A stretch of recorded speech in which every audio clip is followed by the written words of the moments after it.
G'day. My name's Alan Gamble, and welcome to another episode of Aussie Box Office Charts, weekend 15 for 2026.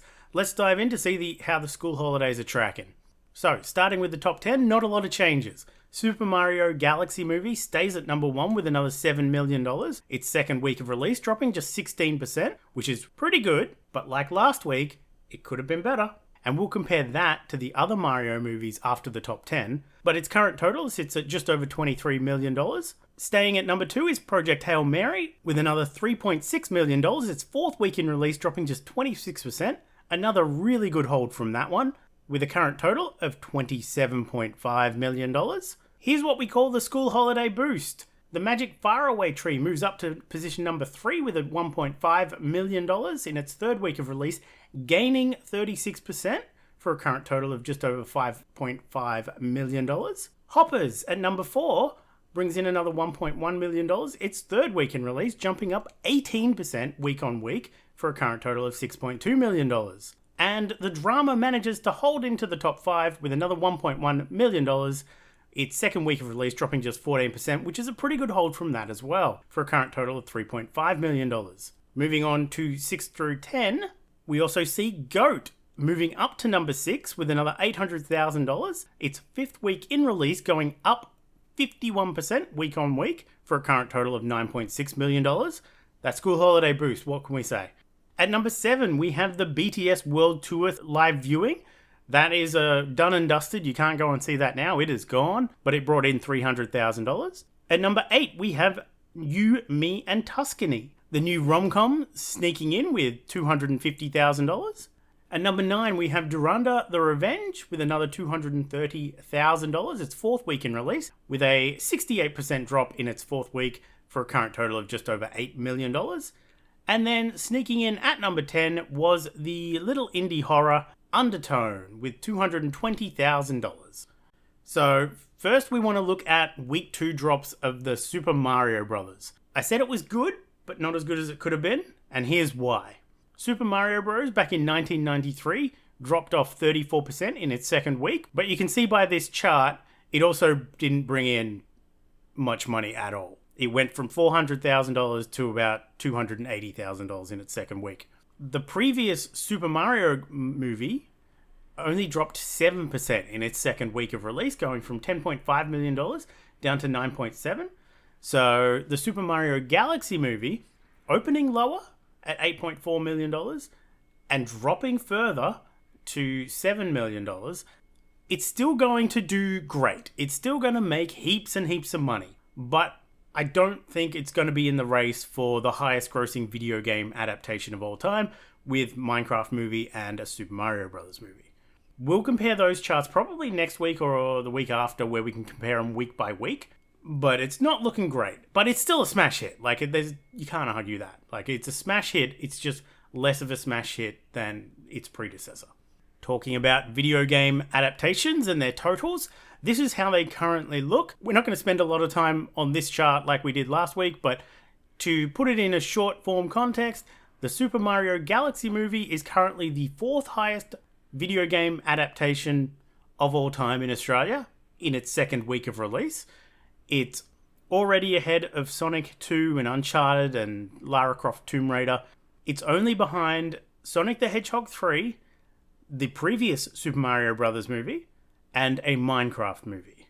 If we adjust for inflation, it moves down to 6th, where it's still got to catch Sonic the Hedgehog 2, Lara Croft Tomb Raider, and then Sonic the Hedgehog 3, Super Mario Bros. Movie, and a Minecraft movie. And you can see there, on both of these charts, the Super Mario Galaxy movie is going to end up at number 3. I'm calling it right now. It's going to beat everything else, but it's not going to be anywhere close to the original Super Mario Bros. From 2023 or a Minecraft movie from last year.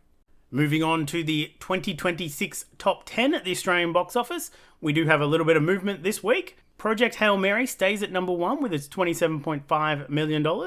A Super Mario Galaxy movie moves up to number 2 with its $23 million.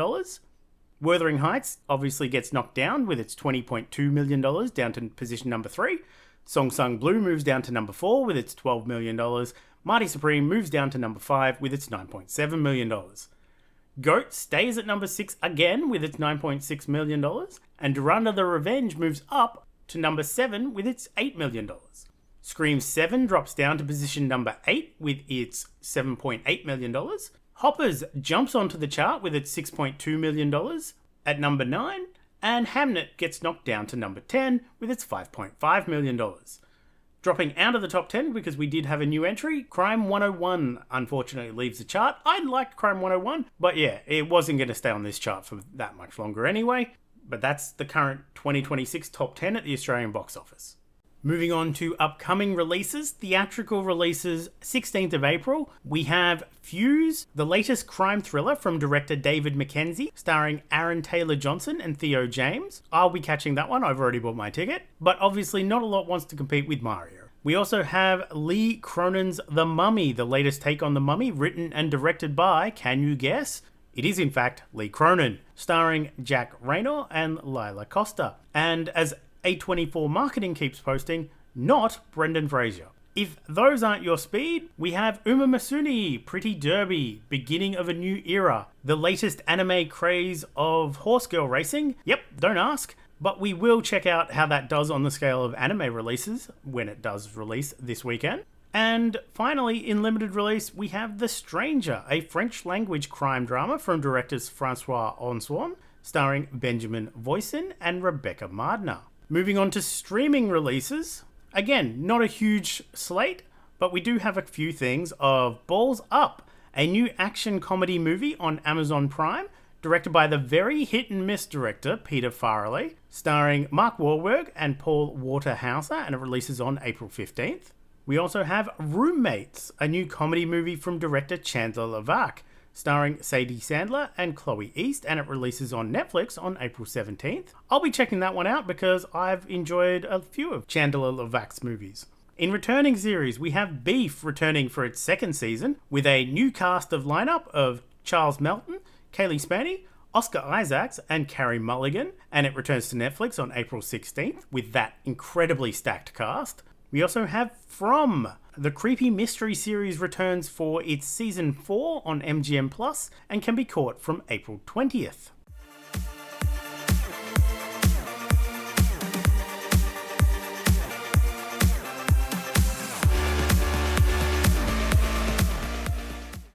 So, with 4 movies watched for this week's challenge, let's take a quick look. First up was Polarized from 2025, directed by Sharim Sharif, starring Holly Devereaux and Maxine Dennis. A country girl's family's farm has been closed down and foreclosed on as a commercial urban farm takes over the region, with a rocky interaction leads to a relationship forming with the boss. If there is one thing you can say about Shamin Sharif's movies, it's that she likes to address way too many issues in a single movie, and to some extent that trend continues with this one. Everything from religious and family oppression to family death and racism and police violence, it's all in there.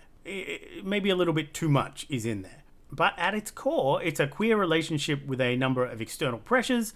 It was better than her last movie that I watched, and I'll take that. I didn't regret my time. Next up was 2002's Solaris, directed by Steven Soderbergh, who is now clearly fine with everyone pirating his movies since his latest creation is using AI Gen Slop. So have at it. He is totally fine with it. Otherwise, he wouldn't be using generative AI shit. But this sci-fi remake is starring George Clooney and Natasha McElhone, Viola Davis, and Jeremy Davies. As stated, this is a 2002 remake of the 1972 Russian movie of the same name, about a psychologist that is sent to investigate the crew of an isolated research station orbiting an odd star.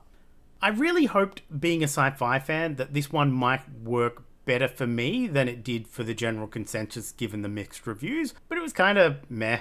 It started interesting enough, and the ending was a bit more interesting as well, but that middle section was very rough. Moving on was Benedetta from 2021, Paul Verhoeven directed, and starring Virginie Efira, Daphne Patika, and Charlotte Rampling. A 17th century nun becomes entangled in a same-sex affair with a novice in the midst of the plague sweeping through France. If there is one thing you can say about Paul Verhoeven, it's that he has no chill. The movie goes from 0 to 60 very quickly, with the third act just going nuts. It's a wild ride if that's your jam.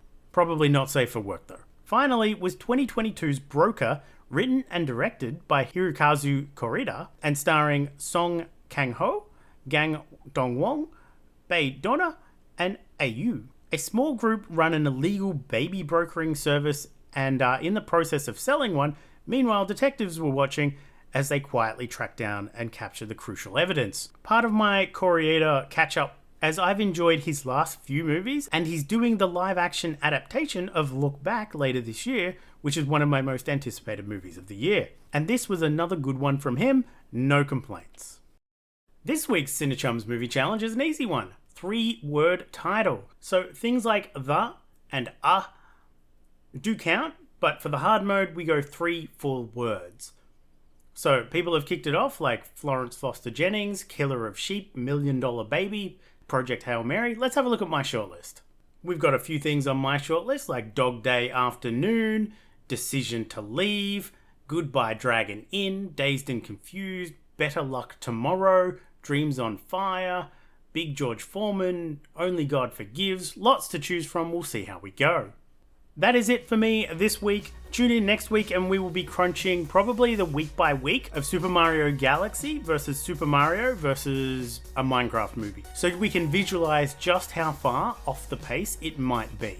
I will be catching Fuse on the weekend. I've already bought my ticket. It's not getting a lot of sessions, so I don't expect it to do massive numbers, but I'm a fan of David Mackenzie's other movies, so I'll probably be a fan of this one too, unless it really sucks, and then I won't be. But that's it for me. Have a good one. Watch more movies. Bye.